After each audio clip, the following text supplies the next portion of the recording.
a lei da anistia protegeu criminosos. Alguém concorda com essa afirmação? Também concordo. Também, por outros motivos, mas Todos concordamos.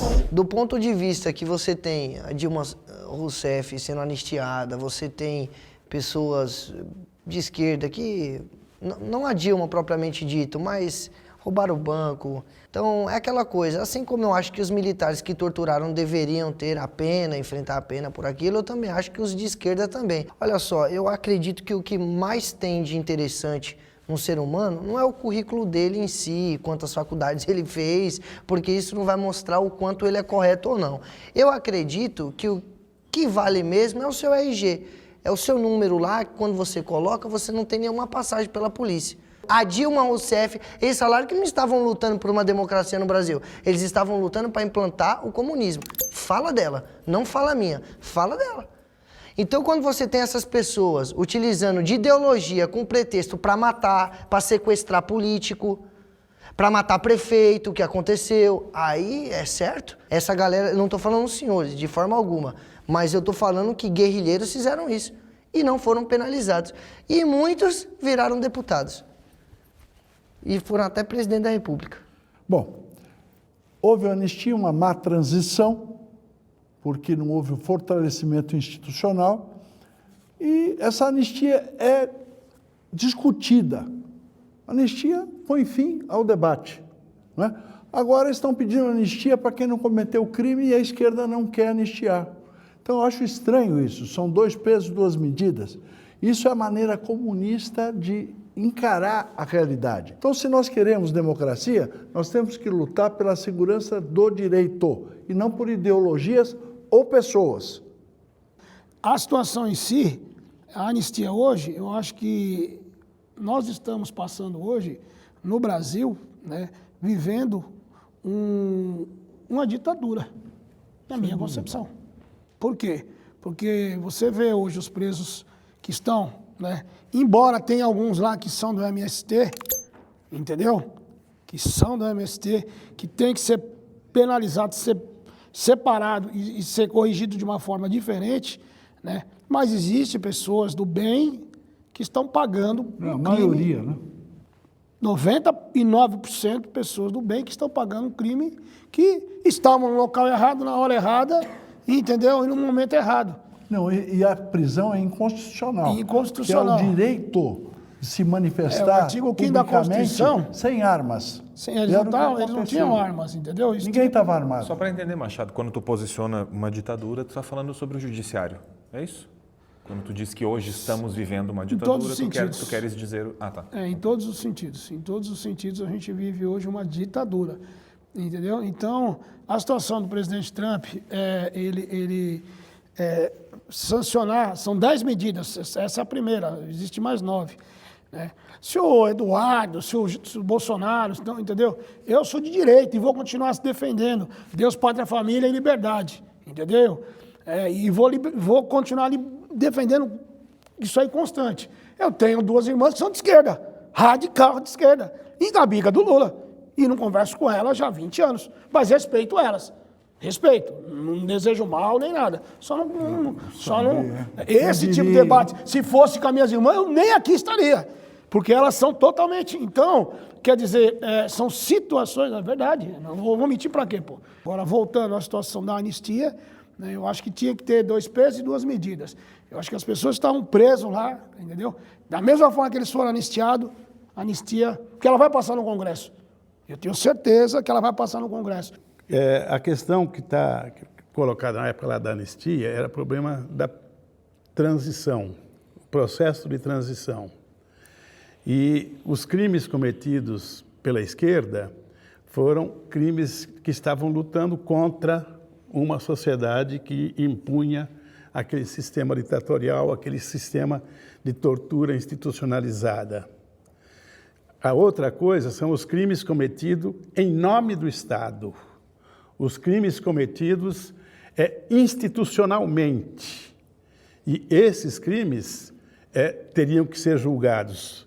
Os crimes da esquerda já tinham sido, inclusive, julgados. Agora, esses crimes em nenhum momento foi julgado. Daí que os torturadores continuaram livremente, tranquilamente, pregando as suas opiniões, praticando os seus atos, inclusive, não só defendendo as opiniões, praticando os seus atos, certo? E em nenhum momento isso foi punido. Então, o tipo de transição que aconteceu sem justiça é que a gente tem que condenar. Eu acho que a gente tem que fazer a conversa da gente, a gente tem que ter sério com a história, sério com a nação, o nosso povo, e sério com a gente mesmo. Quando se fala de dar anistia agora para aquele povo que fez aquilo lá, aquele foi um momento que tudo foi instrumentalizado até chegar lá. Dá licença, Aí, esse pessoal, eles mesmos provaram para o mundo o que eles fizeram. A nossa sorte é que, assim, desculpa dizer, a liderança da direita, da extrema-direita, ela é muito burra, muito ignorante. Eles mesmos filmaram eles fazendo as coisas. Não foi o jornalista, porque nem estava lá, que viu a pessoa defecando em cima da mesa lá quando quebrou o palácio. Foi eles que fotografaram e passaram para o mundo. Arrebentar a cabeça da policial lá, foi eles que filmaram, fotografaram e passaram para o mundo. E aquilo foi uma prova da burrice, porque o povo nosso, ele pode ter no conhecimento hoje, mas ele vai aprender. Não é isso que eu quero para o meu país. A partir daqui ele começa a pensar, espera aí, os caras tomaram o palácio, vai quebrar, furar o cartaz do Di Cavalcanti, quebrar o relógio de 200 anos, e arrebentar com tudo, porque eles achavam que ganhou o poder? É assim que faz as coisas? Não! E agora está sendo julgado, antes de terminar o julgamento, já que era anistia. Como o Roque falou, ele viveu exilado, inclusive, para não morrer aqui. Ele foi exilado lá para a Europa para não morrer, porque ele ia morrer aqui, não estaria aqui falando. Aí é essa sociedade que nós queremos chamar a atenção, não dos ideólogos lá da extrema-direita, porque esse não tem jeito, mas quem é povo, quem é salariado, quem é trabalhador, tem que aprender com a história, porque você está sendo bagaço de laranja dessas coisas aí. Está entendendo? Nós não podemos aceitar isso. Agora, só para encerrar, eu queria que as pessoas também falassem como é que pode eleger um deputado de quase 1 milhão de votos e esse deputado está pedindo para o Trump vir taxar o Brasil, o outro falando de bomba atômica para o Brasil. Eu estou mentindo? Todo mundo está vendo. Aí agora vão fazer lá uma atividade ao psicopata lá, e a bandeira do Trump no Congresso lá atrás. Olha que burrice boa para a esquerda sair. Graças a Deus nós estamos lidando com um monte de jirico aí, porque isso mostra para a gente fazer a discussão com o nosso povo. A lei de anistia, ela foi uma lei que foi apresentada, né, em 79 e ela foi aprovada pelo Congresso da ditadura, porque a oposição era minoria. Essa lei, ela beneficiou os torturadores, porque a interpretação, ela não está escrito isso, a interpretação dada é que estava anistiado quem tinha cometido crimes contra o Estado, que era a ditadura, e conexos a ela, ou seja, você tem documento falso, roubou um carro para assaltar um banco, aquela coisa toda, tá? Excetuando-se os casos de crimes de sangue. Crimes de sangue, o que é? Crime de sangue é tortura, é assassinato, é óbvio, né? E a lei não beneficiou quem estava preso. Saíram poucas pessoas das prisões, porque a lei de anistia, ela era restrita a isso daí. Para informação de vocês, eu nunca fui processado. Portanto, eu nunca fui condenado. Eu passei 6 anos na cadeia, 3 dos quais, os últimos 3 anos, na Casa de Custódia e Tratamento Taubaté, que vocês sabem o que é. É o presídio de segurança máxima, onde tem todos os criminosos mais terríveis. Eu era o único preso político lá. Eu não fui condenado e fiquei 3 anos lá, mais 3 anos rolando nos presídios políticos. 8 meses desaparecido, convivendo com pessoas que depois desapareceram para todo sempre, que estavam na cela comigo ou na cela ao lado, que depois foram assassinados e são considerados desaparecidos. Então eu posso falar sobre a lei de anistia, porque a lei de anistia ela não beneficiou o lado de cá, beneficiou o lado de lá. Por quê? Porque a maior parte, vocês devem saber disso, a maior parte era conhecida por apelido. O Ustra, herói dos fascistas de hoje, ele era conhecido como Dr. Tibiriçá. Por causa dos outros militares que faziam questão de dizer quem era ele, é que a gente sabia que ele era o Major Carlos Alberto Brilhante Ustra. Tá? Como tinha tantos outros, o Dalmo Lúcio Muniz Cirilo. Tá? Essa gente passou impune. A lei de anistia não beneficiou as pessoas da esquerda, que foram processadas por tribunais de guerra, menos eu, foram processadas por tribunais militares, de brinde foram torturadas, passaram anos na cadeia. Nenhum torturador sequer foi apontado, porque as Forças Armadas ameaçaram a democracia dizendo, se tentar punir, vai haver retrocesso. O que queria dizer retrocesso?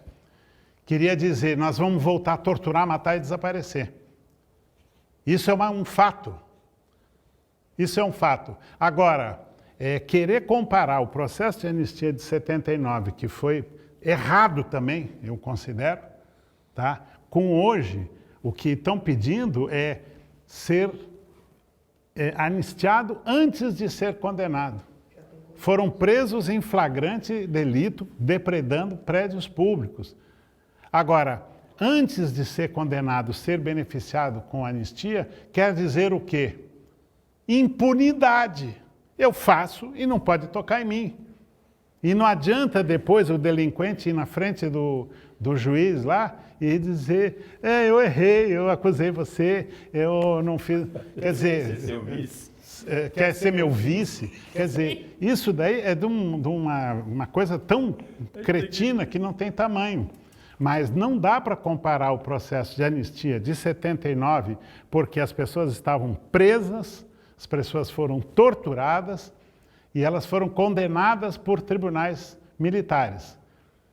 Agora, comparar com pessoas que foram presas em flagrante delito, que eu não vou julgar porque eu não sou juiz, mas precisa ser primeiro julgado, condenado, para depois ser anistiado.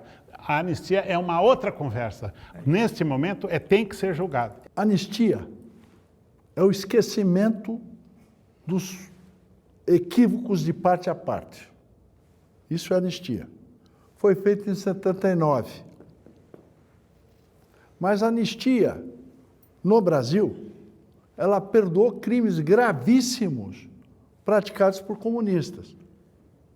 Gravíssimos. Você explodir aeroporto, você explodir quartel, matar soldado raso, isso não é nem terrorismo, isso é covardia. Eu respeito o combatente, mas o dano colateral tem que ser evitado. A esquerda não respeita isso. A esquerda ataca a civil. Historicamente, nós temos 200 milhões de vítimas do comunismo internacional. No Brasil, não. Por quê?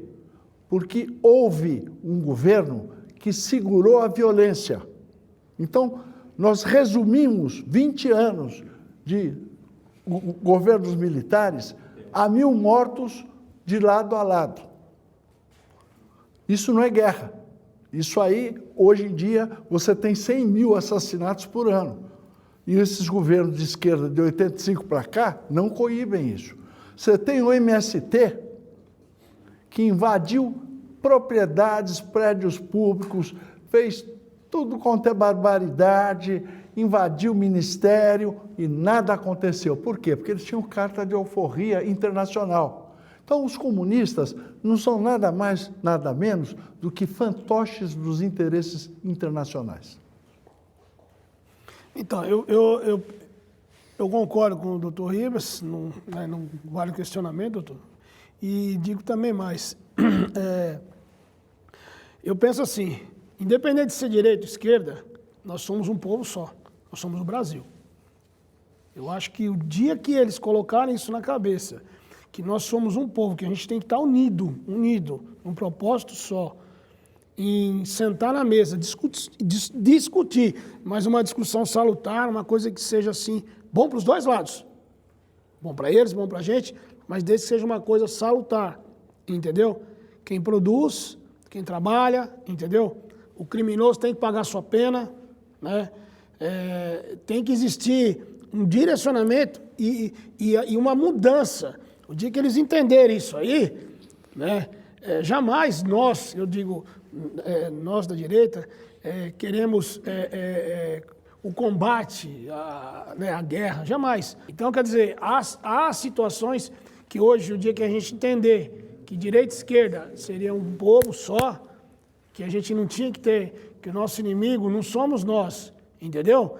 Eu acho que tem que ter um patamar, entendeu? Se a gente pegar o regime militar, para tristeza deles, com relação à infraestrutura, nosso país tinha 3.300 hospitais na época.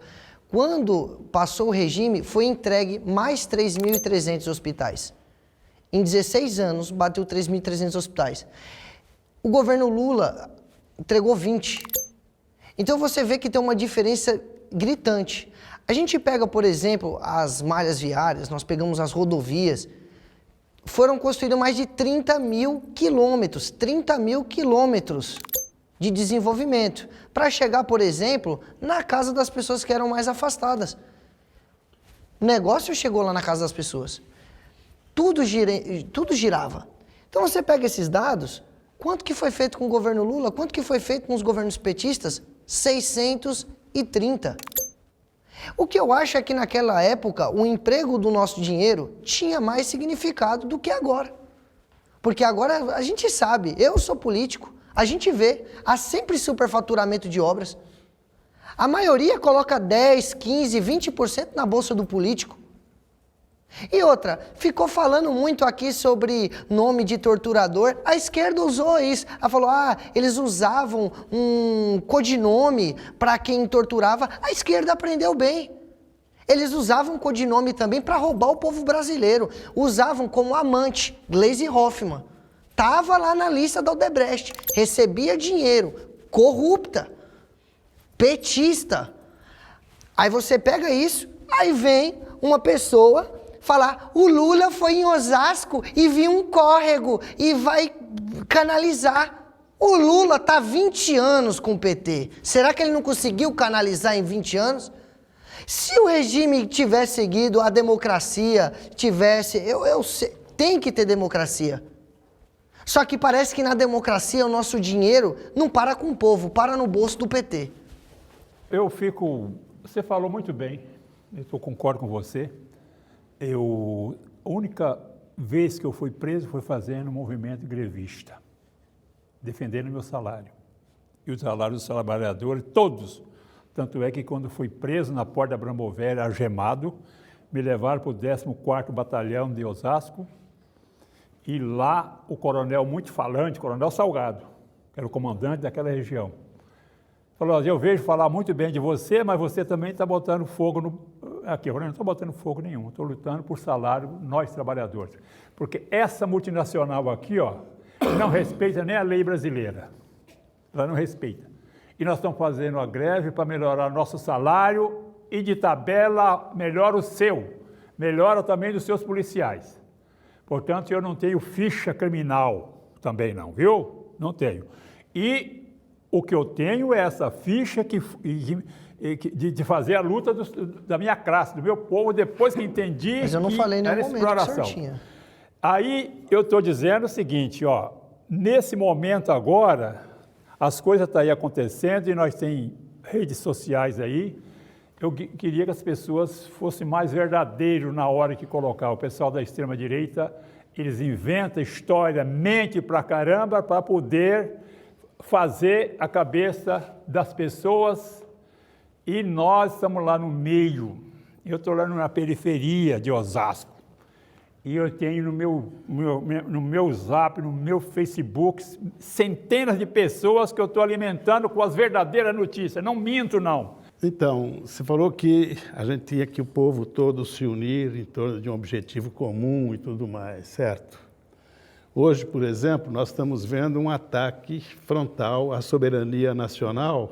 Que soberania? Falar contra um presidente é ataque Você não aceita, não é capaz de ouvir uma verdade? Impossível isso. Vamos ouvir o Rock, pessoal? Olha, nós temos que ter A honestidade verdade dele não é intelectual, absoluta? pô. Nesse momento, então, que está vendo esse ataque à soberania nacional, impondo taxas absurdas para todos os setores da economia, É direito americano Então- fazer o que quiser. certo? Mas é ataque à soberania nacional e Não, tentar eles impor, fazem lá, não é aqui. e querer impor uma mudança no funcionamento institucional do país a partir de interesses de governos estrangeiros, seria um elemento que deveria unir todo mundo contra isso. Mas a gente está vendo que não une, certo? Tem aqueles que ficam do outro lado. Enfim, porque existem interesses diferentes, necessidades diferentes, entende? Então, acho que não tem como unir o que tem interesses totalmente opostos, infelizmente. E a outra coisa, em relação à questão da anistia, aí o senhor falou que a anistia é aquilo que perdoa os dois lados. Isso aí é uma inovação brasileira do processo de transição brasileiro. Que satisfez a todos. Não, a mim não satisfez. A mim também não. Mas você está livre a aqui, mim- sentadinho, Sim, bonitinho. mas a mim Na não Itália eles são na cadeia. A mim não satisfez. Por quê? Porque não perdoou todos da esquerda. Um tanto foi perdoado, outros não, continuaram Quem presos. está na cadeia inclusive. hoje, por exemplo? Quem Não, está na peraí, cadeia nós hoje? estamos falando de 50 anos atrás, de tantos anos Você não atrás. tinha Peraí. nascido ainda. Não perdoou, porém perdoou todos os assassinos em nome do Estado que matou torturando. Esses todos foram perdoados. E a anistia, por exemplo, na Argentina, não foi esse tipo de anistia que perdoou todo mundo. Teve outra característica. E os criminosos em nome do Estado continuaram sendo processados. Então, acho que são processos totalmente diferentes e por isso que eu tenho as minhas restrições em relação a essa lei de anistia. E o Brasil chegou perto do comunismo. Os nossos militares concordaram com isso. Eu queria pedir se vocês pudessem conceituar para nós em que momentos, em que ações o Brasil esteve perto do comunismo. Quando aconteceu isso? Bom, o Brasil é um país agrícola e mineral. Então, a força do campo está no abastecimento a preços compatíveis com o poder aquisitivo da sociedade. O minifúndio, ele inviabiliza o abastecimento. Então, por que é que a reforma agrária foi um processo de guerra revolucionária? Porque queria inviabilizar a economia brasileira onde ela é forte. Agora, nunca a esquerda se envolveu no combate ao tráfico de minérios estratégicos. O Brasil perde US$ 1 bilhão por dia em contrabando e subfaturamento de minérios estratégicos. Eu não vejo nenhum deputado de esquerda, direita falar sobre isso. E é isso que mantém o Brasil na pobreza. Então, na realidade, o comunismo, ele soltou suas garras quando atacou o campo. Porque é uma maneira, você cortar o abastecimento, cortar a logística, é um processo de guerra. Não é? Se você ataca o Brasil onde ele é forte, ele é tão forte que alimenta a China, por exemplo. Hoje, a China é o último país que quer revolução no Brasil. Por quê? Porque eles precisam do Brasil para comer. Só por isso. Então, nós não podemos... Por exemplo, generais da China que estiveram aqui, eles informaram o seguinte, que a China estava comunista, não era comunista. Que o problema da China é produzir 3 bilhões de tigelas de arroz por dia e 2 bilhões de água potável por dia, sem poder pôr um ovo em cada tigela. Então, o Brasil é a solução para o mundo no terceiro milênio. E nós temos que confrontar essas verdades e edificar um futuro melhor. Agora, o Brasil, na Revolução Comunista, como chegou perto quando atacaram o campo, eu sou produtor rural, eu posso dizer isso, eu assisti diretamente, não sei, acidentalmente eu estive na Marcha da Família, sou produtor rural, sou advogado, militante há 50 anos, então eu vi tudo isso de perto. E o Brasil sempre esteve atacado pelo comunismo, mas não pelos comunistas. Os comunistas foram utilizados por Londres, que quer neutralizar o potencial do Brasil e manter o povo artificialmente na pobreza. Bom, eu vou falar sobre 64, quando as mulheres, né, elas por si próprias, houve uma revolta do povo e partiu principalmente das mulheres, né? Estou errado? Se estiver errado, eu... E nisso, né, o movimento começou a crescer, entendeu? Então, eu não falo em golpe, eu falo que houve uma intervenção militar. Por quê? Porque houve aí, na minha concepção, eu falo que eu sou filho de militar, entendeu? Eu sou pai de militar, sou militar, mas eu sei diferenciar o certo do errado. Eu não sou uma pessoa radical, eu não sou. Eu sou uma pessoa que eu olho em todos os sentidos. Porque tem militar que é radical, e eu não sou isso. Eu tenho minha visão como jornalista, que sou jornalista hoje, então a gente tem que chegar em vários parâmetros, entendeu? Então eu acho que houve a intervenção militar porque a situação estava partindo para uma catástrofe. E antes que acontecesse o pior, os militares, né, e devolveram o poder, né, em 1985, entendeu? Figueiredo praticamente, né, com as diretas já, entendeu? Houve aí na minha concepção, as eleições, a partir do momento que passaram, né, eu acho que o governo militar, eu fui criado no governo militar e também não tem assim, eu não tenho o que falar, porque eu trabalhava, né, eu tinha minha carteira de trabalho e a gente, né, então eu não tinha o porquê me esconder. Eu nunca me escondi, muito pelo contrário, eu me senti até melhor. Né? Mas houve assim, essa participação das Forças Armadas, né, foi, na minha concepção, crucial. Porque se não houvesse isso, hoje é isso. Obrigado. Eu queria falar um pouco o seguinte, quando eu estava lá na lavoura, trabalhando, produzindo arroz, feijão, café, batata, mandioca, eu não sabia que tinha regime, nem sabia o que era regime, não sabia de nada. Só vim aprender depois. Aí eu era congregado mariano, uma coisa bem atrasada da Igreja Católica, né? Coisa bem de rezar mesmo. Agora está pecador. Foi fazer um congresso eucarístico em Maringá e levaram para lá falar em 59 um padre para falar contra o comunismo. Primeira vez que eu ouvi falar de comunismo. Sei que não tinha democracia, porque o padre falava, e ele falou do comunista, falou dos comunistas brasileiros, Luiz Carlos Prestes, falou de Julião, Francisco Julião, e foi falando. Eu ouvi aquilo, não tinha uma consciência, um conhecimento para poder processar aquilo. Quando eu chego em casa, nós tínhamos conseguido o primeiro rádio que nós compramos em nossa vida. Vendemos lá, colhemos bastante arroz, trabalhando na terra dos outros. Vendemos um arroz e compramos um rádio. Aí começou a passar no rádio aquele momento que os Estados Unidos tentou invadir Cuba para derrotar a Revolução Cubana. E aí eu vi aquela notícia. Meses depois, foi dada a notícia que eles foram rechaçados e que dali para frente o governo americano pedia para libertar os presos que entraram em Cuba para poder acabar com a Revolução Cubana, foram presos. Não sei se era 400 que ficaram presos. O Kennedy pediu para o Fidel Castro para liberar os americanos depois disso.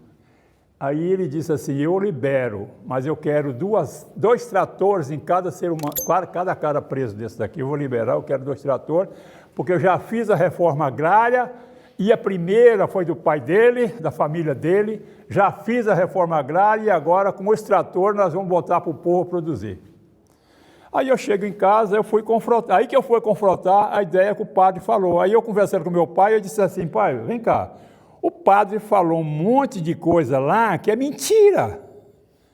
O comunismo não é para matar a pessoa, mas para dar vida para as pessoas. Foi daí que eu comecei. Aí, quando eu venho para São Paulo, vou direto para fazer movimento sindical. E aí, só para poder encerrar, em 79, eu estive, porque eu já estava conhecido pelo Brasil afora, andava o Brasil falando para o sindicato, junto com Lula, com o Livro Dutra, com o Jacob Ittar.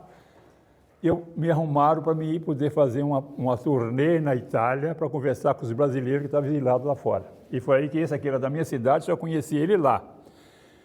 Quando eu estou lá, me levaram na Itália lá para mim ir num sítio onde foi feita a reforma agrária, o país capitalista. Toda a Europa tem a reforma agrária, até nos Estados Unidos. Então, não é verdade que a reforma agrária é um sinônimo de comunismo. Pelo contrário, ela reforça o capitalismo se eles pensarem direito. Porque você não vai poder fazer com que fique um monte de gente passando fome, você tendo terra para poder plantar. Por isso que nós apoiamos o MST. Tomara que o MST continue crescendo, porque isso é que vai trazer a solução para o nosso país. Já morreu. Roque, o senhor gostaria de complementar? Sim. Não, pensando justamente o período pré-64 e a não existência de perigo comunista naquele momento, certo? O que nós tínhamos ali, como o próprio Zé Pedro agora acabou de falar, era um projeto de democratização da sociedade, um projeto de reforma agrária, como eu já falei também, foi feito em toda a Europa e que possibilitou, inclusive, o desenvolvimento do capitalismo europeu. Aquilo não era uma ameaça de comunismo. O que estava colocado naquele momento era um projeto de autonomia e desenvolvimento autônomo do país. Um projeto de democratização e entendendo democracia não apenas no sentido de que a pessoa vota e pronto, isso aí já é democracia, o fato de a pessoa ter direito a voto. Mas a democracia tem que ser também social, a democracia tem que ser também econômica, a democracia tem que garantir direitos e garantir dignidade ao ser humano. Isso. Enfim, nós temos uma parcela grande da população hoje que ainda vive numa condição indigna.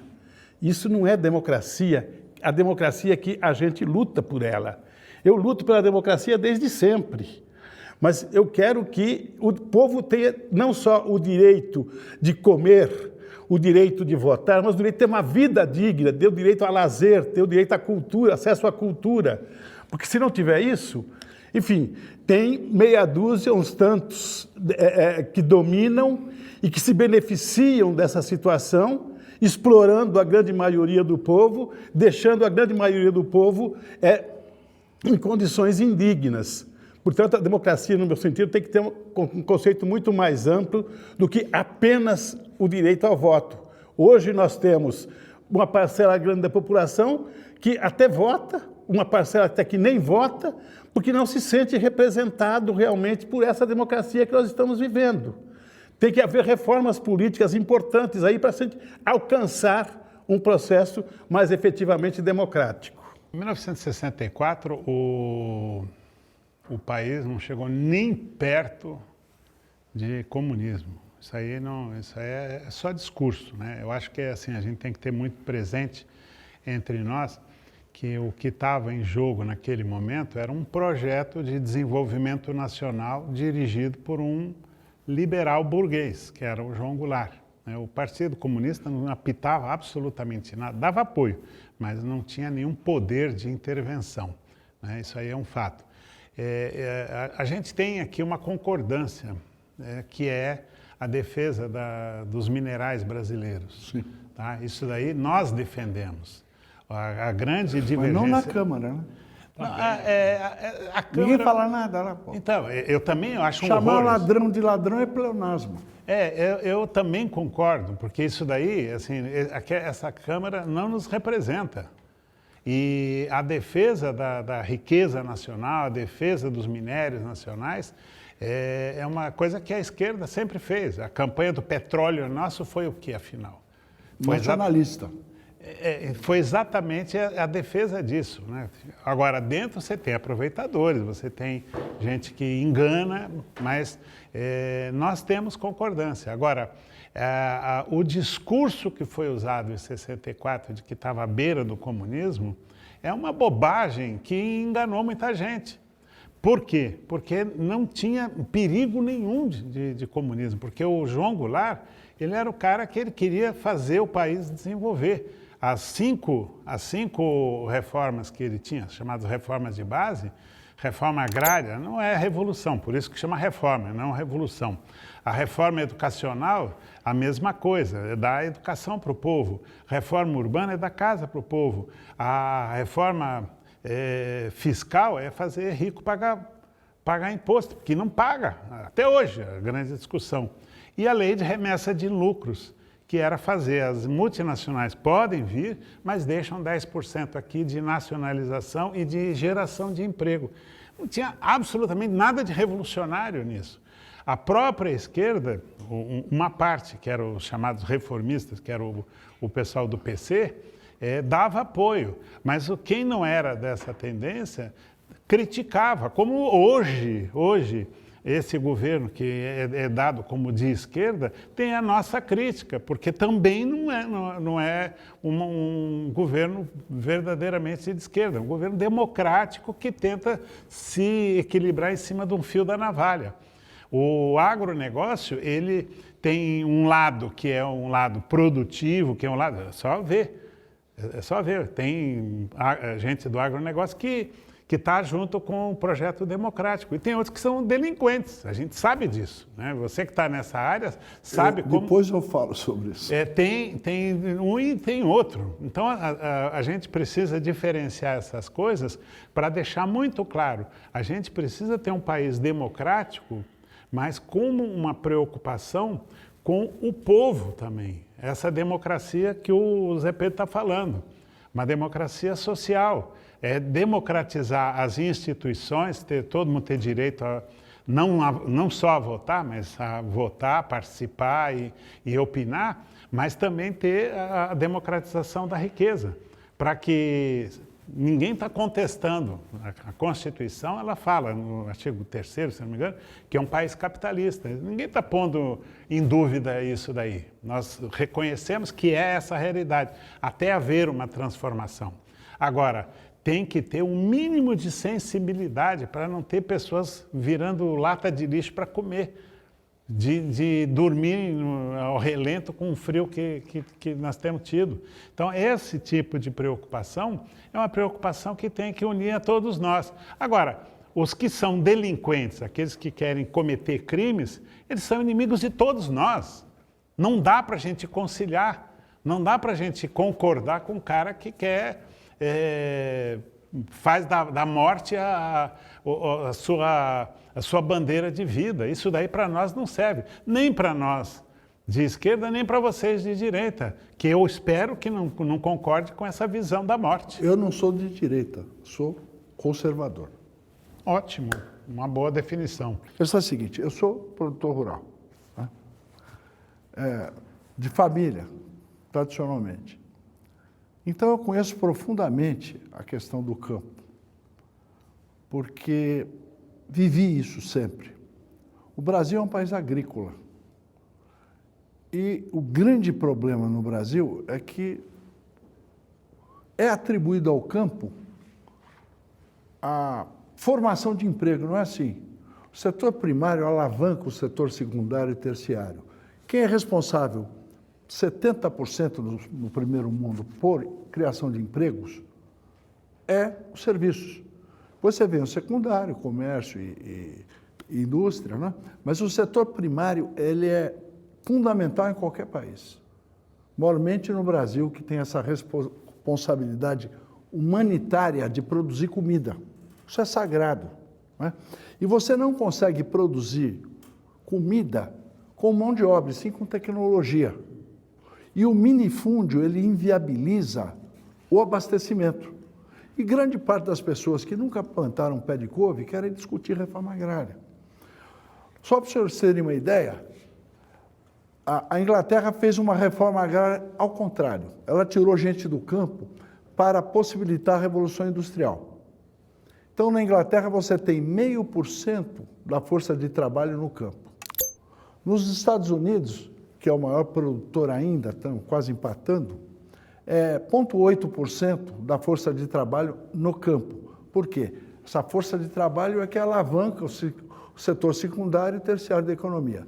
No Brasil, nós temos 22% da força de trabalho no campo. Então, nós temos aqui possibilitar a esse excesso de trabalhadores que passem para o setor secundário e terciário, para baratear mais ainda o nosso produto. O que aconteceu no campo? O primeiro mundo, ele subsidia $1 bilhão por dia para produzir comida para eles. Eles não podem concorrer com o Brasil, que é o país do sol. Então, o que eles fizeram? Financiaram o MST para atacar a produção. Por exemplo, a pecuária. A nossa pecuária é extensiva, é o boi verde. Você produz carne vermelha sem concorrer na cadeia alimentar do homem, com sal, chuva e capim. Então, o Brasil é estratégico nisso. E eles quiseram atacar isso para inviabilizar a nossa economia agrícola, que é o ponto forte nosso.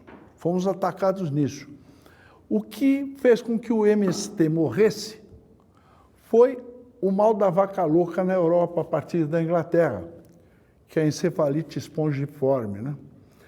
O que acontece? Ela é um mal que ataca o ser humano em razão de uma proteína, o prion, porque eles davam ração de origem animal herbívoro, porque eles não tinham condições, como nós, de ter o boi verde. Então eles falaram, nossa, a nossa segurança alimentar depende do Brasil. Pararam de atacar o agronegócio. E, por isso, o MST não existe mais. Existe como ideologia, não é um pensamento econômico. Eu assisti, fiz isso, impedi, inclusive participei acidentalmente de bloquear a vaca louca no Brasil. Eu vou explicar depois para vocês, particularmente. Então, o que aconteceu? A Europa parou de pagar a revolução no campo porque percebeu que a segurança alimentar deles e da Ásia dependia do Brasil. E hoje o Brasil está exercendo esse papel. Ele está abastecendo o mundo inteiro, principalmente a China, a Ásia, não é? Então, o mundo estava sendo atacado por uma revolução no campo equivocada. Não foi para levar comida, e sim para acabar com a produção de comida. Então, hoje não existe mais a ideia da reforma agrária. Por quê? Porque o objetivo qual é a função socioeconômica do campo? É o abastecimento a preço compatível. Não, eu entendo perfeitamente que para um grande produtor rural, o senhor possa estar entendendo que a reforma agrária não tem mais cabimento no Brasil. Não, é para o mundo que não tem cabimento. Sim, mas eu estou falando do Brasil. Estou falando do Brasil. O Brasil é o mundo. E que o MST morreu. Tudo bem, eu concordo inteiramente que para um grande produtor rural, essa visão, esse raciocínio é perfeito. E que a exportação de alimentos é um fator importante, inclusive na atual economia nacional. Não tenho dúvida disso. Agora, grande parte do abastecimento interno, a comida na mesa do trabalhador aqui no Brasil, vem da pequena propriedade. Vem. Então, nesse sentido, eu acho que o próprio MST tem uma produção de alimentos enorme. Tudo bem, o senhor não concorda, mas essa é a questão que a gente está colocando. Não é concordar, é que eles não admitem que se levante a produtividade dos assentamentos. Por quê? Porque não produz nada. Bom, Desculpe ter interferido. Então, eu acho que é perfeitamente compreensível da sua parte, mas que não é a realidade também do que a gente vê concretamente aí no dia a dia do desenvolvimento nacional. Uma coisa é a exportação, Outra coisa é a alimentação interna, que não vem fundamentalmente. Quais são as principais produções da soja, café, cana-de-açúcar, açúcar. A alimentação básica do arroz e feijão vem produzido internamente pela pequena propriedade rural. Então, acho que isso é importante deixar claro. A minha prisão foi detenção, saí da porta da fábrica, algemado, foi levado para o 14º Batalhão, e já em 78, né, quando eu estava fazendo a greve lá na Bromoveri, e aí como já estava tendo o ascenso da oposição, do povão participando, então já estava mais maneiro, né? O que, no caso aí, para mim foi muito ruim esse momento e já tinha sido ruim em outros momentos anteriores. Chegou o tempo de eu arrumar emprego em 10, 15 fábricas, 1 ano, 2 anos e eles mandaram embora. Teve fábrica que eu estava trabalhando 1 mês e meio. No dia do meu aniversário, chegou a ordem lá, não sei das contas, que era para me tirar de dentro da fábrica, né? Isso no dia do meu aniversário. Eu estou trabalhando lá na Nortoff, lá na estado de Cotia. E foi tudo, mas a gente tinha conhecimento, né? Porque a gente recebia familiares das pessoas que estavam presos, gente que tinha morrido, e a gente sabia. No dia que eu entrei na fábrica maior, multinacional, a Bromoveri, eu fiz a ficha, tinha me preparado para o Senai, trabalhava numa empresa, consegui passar como caldeireiro, e aí, evidentemente, eu procurei uma empresa que pagava mais. Aí fui para a Bromoveri. Fiz tudo teste, exame médico, aí teve uma pré-eleção para poder entrar na fábrica. No meio da pré-eleção, quem estava comandando essa pré-eleção era um coronel também, não sei se militar do Exército, que chefiava a segurança da empresa. Ele abriu um cartaz assim na mesa, na parede, e mostrando uma série de nomes, de fotos de pessoas que diz que era pessoas procuradas que era terrorista, né? E primeiro ele tentou fazer uma lavagem cerebral, dizendo, aqui vocês vão ser nossos colaboradores, né? E agora, no momento agora, os comunistas não baixaram o taco ainda, eles querem ganhar de qualquer jeito. E sabendo que eles montam os tal dos comitês de fábrica. Então vocês, na hora que vocês verem qualquer pessoa dessa da foto aqui, qualquer lugar da cidade, do país, vocês avisam a gente. Bom, mas aí a gente já tinha uma visão de militante, né? Aí eu como precisava do emprego, já fiquei mais quietinho do que torcinho no saco, como diz lá no interior, né? Aí fui dialogar com o pessoal, os companheiros, dizer, olha, lá foi assim, assim, assado. Eu lembro como hoje, umas 40 pessoas, né, que eles diziam que era terrorista. Terrorista porque eram lutadores, evidentemente, contra a ditadura militar, que não tinha democracia, né? Mas isso para eles era um crime, né? Então, que aquele pessoal era para procurar, para prender. E eu falei, me engana que eu gosto, vocês vão prender e matar, né? Torturar e tal, né? Então, isso aí, toda essa passagem foi muito sofrida para a gente. Quantas vezes, cada vez que tinha qualquer greve depois disso, quando eu ia chegando em casa à noite, tinha gente lá me esperando. Aí eu já estava combinado com a família, saía fora, aí me escondia, já tinha um lugar que a gente ia ficar. Então, vivíamos essa vida a vida inteira, né? E nós trabalhávamos muito lá no movimento sindical, eu era da oposição sindical e também fazia parte de uma organização política clandestina que era a Ação Popular. E o viés sindical, nós pegamos o trabalho que o Rocco, o Zé Ibrahim, o pessoal tinha feito até 68, porque em 68 eu não estava em Osasco, eu estava em São Paulo, morando em Osasco, trabalhando em São Paulo. Aí eu fiquei sabendo pela história como é que era, e a gente entrou de cabeça nesse trabalho de organização de grupo de fábrica, né? Mas sempre no intuito de melhorar a situação de vida do trabalhador na fábrica. Isso quer dizer aumento de salário, melhoria do trabalho, que tinha muito acidente de trabalho, uma série de irregularidades nas fábricas e também no bairro. a gente se organizava nos bairros para poder ter asfalto, ter água potável, que não tinha como tem hoje, água potável, para ter posto de saúde no bairro, não tinha posto de saúde como tem hoje. Isso foi depois. A gente morava lá num bairro fora do centro de Osasco, e uns 5, 6 quilômetros, quando você ficasse doente, você tinha que esperar o dia seguinte para arrumar uma maneira de levar, senão você estava na roça ali, sabe? Não tinha asfalto, e quando chovia, então, era uma barreira danada. E aí a gente lutava para melhorar as condições de vida também do bairro, né? Tá certo? E aí que eu participava também numa comunidade eclesial de base, né? Sou filho de um mecânico comunista e de uma professora de ensino primário comunista, que se conheceram dentro da sede do Partido Comunista, lá no Rio de Janeiro. E de lá eles foram para o Rio Grande do Sul, minha mãe gaúcha, meu pai paraense. E lá no Rio Grande do Sul tiveram 3 filhos, né? Minhas 2 irmãs, depois eu. E mais para frente teve o meu irmão caçula. Desde que eu abri os olhos, eu nasci numa semi-favela em Porto Alegre, né? A Vila Jardim, que é muito parecido com o que o Zé acabou de falar. Não tinha água, não tinha luz, não tinha esgoto, não tinha escola, não tinha ônibus, não tinha absolutamente nada. E todo mundo no bairro lutava por melhores condições de vida, né? E meu pai, como os outros comunistas do bairro, estavam à frente dessas lutas, né?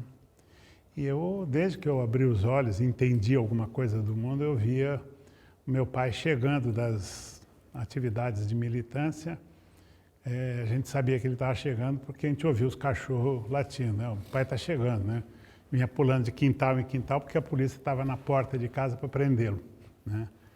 E essa coisa que o Zé Pedro falou também, da lista suja, né? Que você não arruma emprego, né? O meu pai passou por isso muitas vezes, né?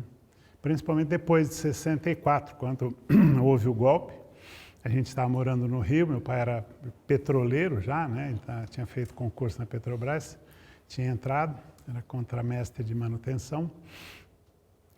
E houve o golpe, ele já não estava no PCB, que ele tinha saído do PCB em 53, mas era militante sindical, militante da esquerda, e quando houve o golpe, queriam prendê-lo como todos os outros que eram militantes, né? Aí nós tivemos que literalmente fugir do Rio de Janeiro para ir para o Rio Grande do Sul, porque a lista suja, ele não conseguia emprego em lugar nenhum, né? Mas só que quando a gente chegou no Rio Grande do Sul, a lista tinha chegado primeiro, lá também não arrumava emprego. E meu pai, que era um excelente mecânico, ele trabalhou de marceneiro, motorista de táxi, motorista de lotação, trabalhou tudo quanto foi coisa para dar o sustento para a família, né? E todos aqueles que lutavam contra a exploração capitalista, quando houve o golpe de 64, que é a mesma exploração capitalista, só que agora com violência do Estado, institucionalizada, essas pessoas, inclusive meu pai e minha mãe, se voltam a também lutar contra a ditadura, né?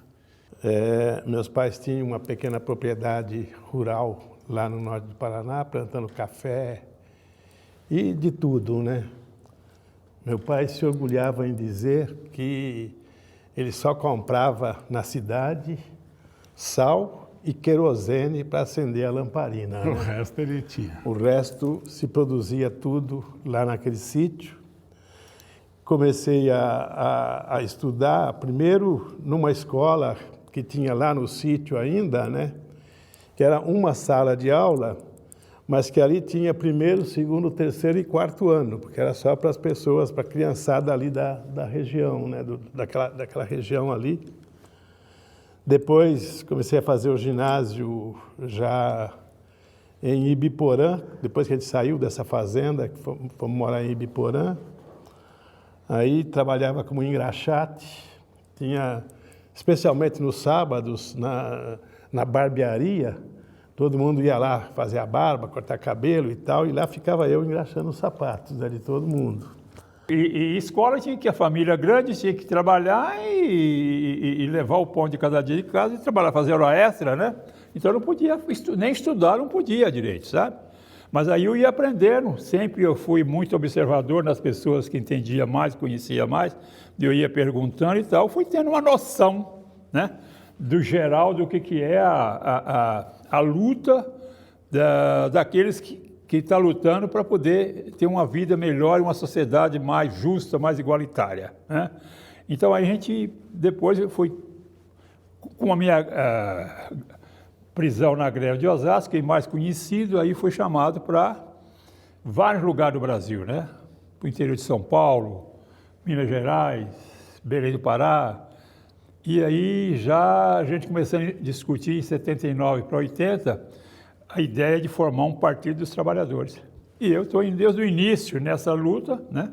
E aí no ano de 82 eu fui candidato a deputado federal na primeira eleição do PT, sabendo que não ia me eleger, mas os votos que eu ia ter ia ajudar a eleger uma bancada de companheiros. E foi o que aconteceu. Eu tive 20 mil votos sem ter dinheiro nem para comer, né?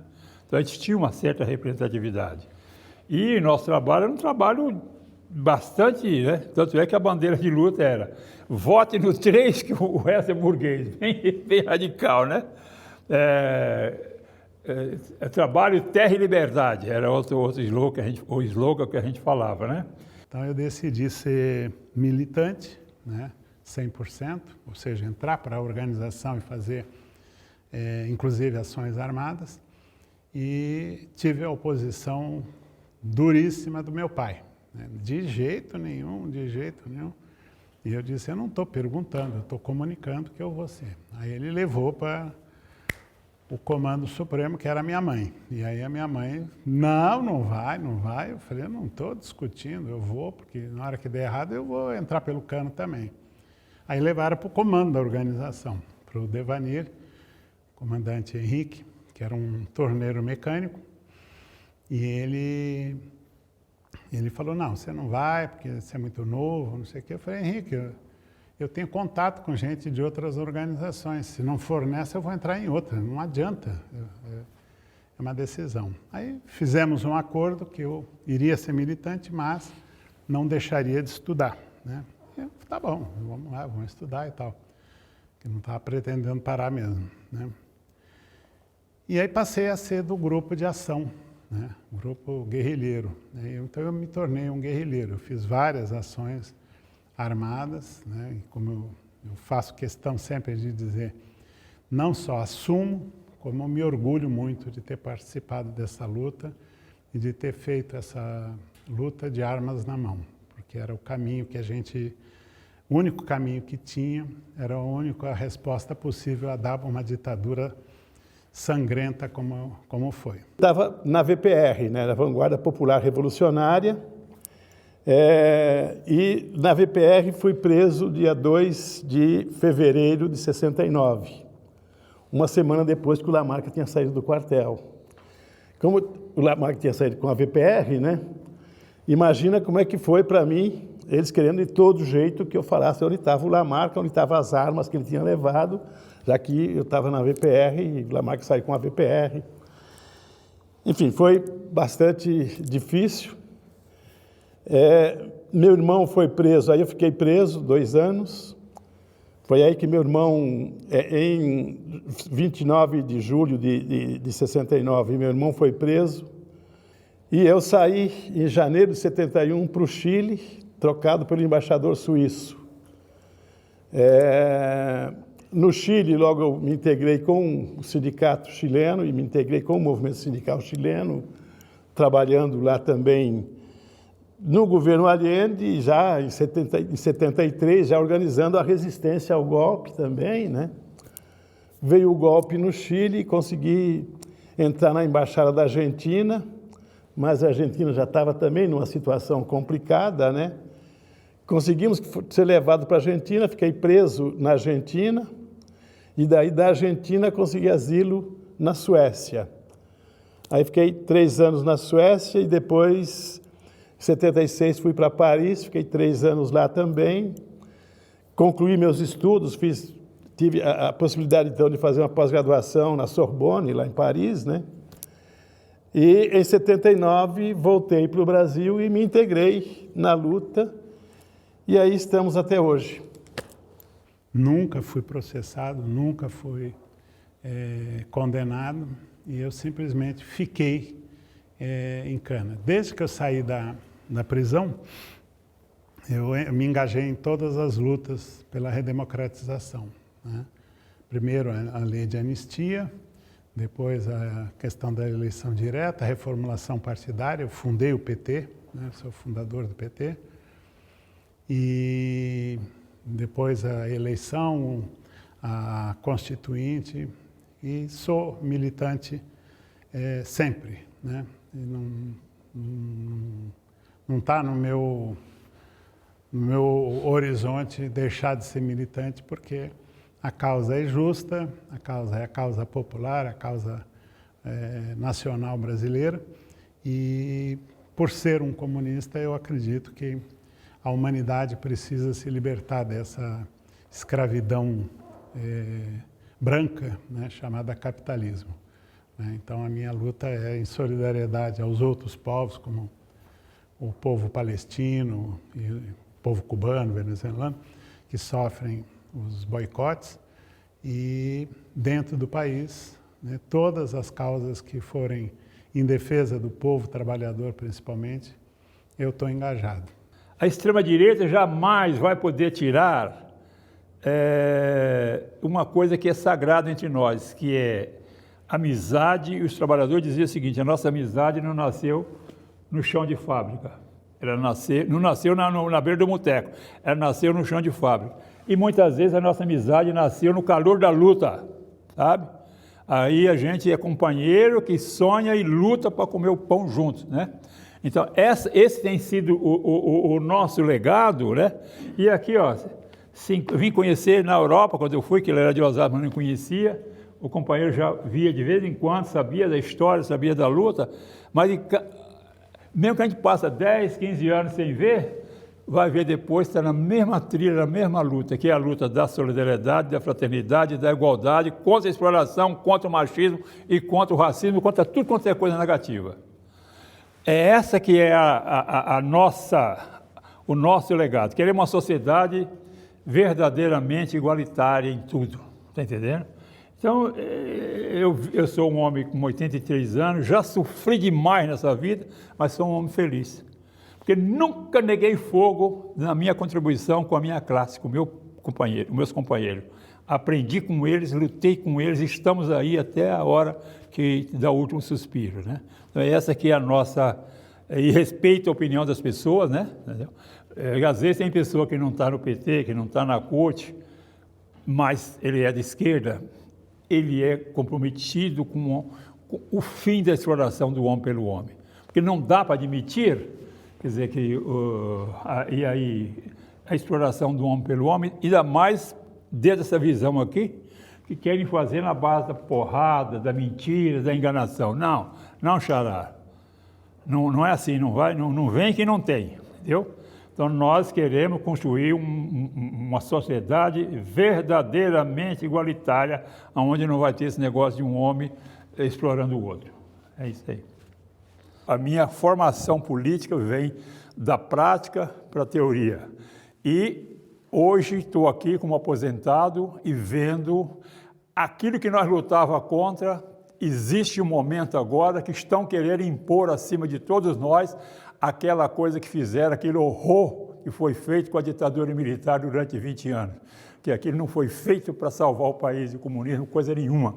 A gente lutava, era para alimentação, para ter uma casa decente, o filho poder estudar, poder ter saúde, e é isso que é a nossa luta que a gente fazia. E aí fomos perseguidos, tá certo? Então aí eu estou aqui hoje para dar minha contribuição, contar como é que eu percebi, como é que eu vivi esse momento tão cruel. E tendo a minha formação, porque eu não tinha estudo, eu vim completar o meu colegial eliminando matéria numa dureza com 70 anos de idade. Então, eu estou aqui hoje para poder dar minha contribuição e dizer o quanto foi nefasto essa ditadura militar no nosso país, o quanto de crueldade que eles fizeram e querem voltar a fazer novamente hoje. É isso que eu queria dizer a todos vocês. Muito obrigado. A superação da ditadura foi um processo que não houve um acerto de contas.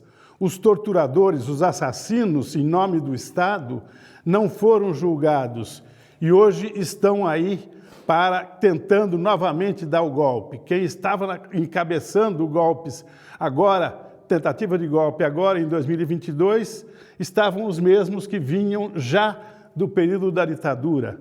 Enfim, o fato de termos aquela anistia que anistiou também os torturadores, aqueles que cometeram crimes em nome do Estado, esses continuam até hoje. É isso que é importante a gente ter hoje presente, que ou a gente resolve esses problemas todos do passado, neste momento, julgando e condenando aqueles que cometem crime em nome do Estado, ou a gente vai continuar sendo vítima desse processo. Portanto, nós estamos vivendo um momento crucial para o nosso país, onde, mais uma vez, os Estados Unidos, o próprio presidente Trump querendo intervir diretamente aqui, agindo da mesma forma que agiram em 1964, com a CIA financiando todo um movimento. Portanto, nós estamos vivendo um momento crucial que eu acredito, tenho plena confiança que a gente vai conseguir dar a volta por cima e vamos conseguir resolver os problemas do passado neste presente, construindo uma nova realidade política, econômica e social neste país. É muito importante esse período porque tem reflexos até o dia de hoje, que a ignorância desse período, o fato de não saber quantos danos causaram ao país, reflete nesse clima de intolerância, nessa mentira de que a ditadura até foi uma coisa boa. A ditadura foi cruel com todas as camadas da sociedade e absolutamente não tem nem nada de positivo num período em que as pessoas não tinham liberdade, as pessoas tinham medo e as pessoas principalmente se sentiam cercadas como se tivesse uma tropa de ocupação, que era o Exército Brasileiro. Então, para nós é muito importante esse período ser conhecido e, principalmente, desmitificado que não foi uma coisa boa. Teve muita corrupção, teve muita agressão, muita violência contra a classe trabalhadora, contra a população brasileira. E nós temos que marcar isso o dia inteiro, todo o tempo, para que não se repita, para que não mais aconteça.